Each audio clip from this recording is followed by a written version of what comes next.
Welcome to Not Milk Never Milk. Subscribe if you're lactose intolerant.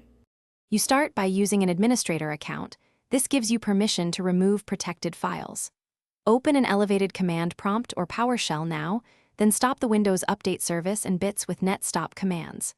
Once done, make sure automatic updates are disabled so files don't regenerate while you work. This prevents conflicts and file locks. You're acting early to avoid permission errors. If a file is still locked, do not force delete. Instead, recheck which service holds the handle. You now locate the update cache in C/Windows/software distribution, focusing on download and data store folders where update packages and databases sit.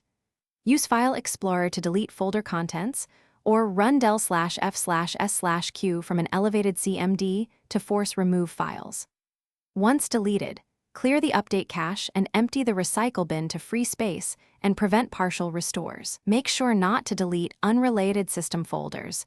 You finish by restarting Windows Update and bits using netstart commands, then trigger check for updates so Windows rebuilds any necessary files.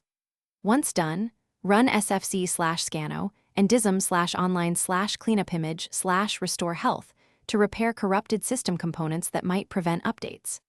If updates still fail, check Windows Update logs and the event viewer to identify errors, and consider rolling back recent drivers or restore points. Troubleshooting tip: if a service won't start, boot to safe mode and repeat the delete and restart sequence.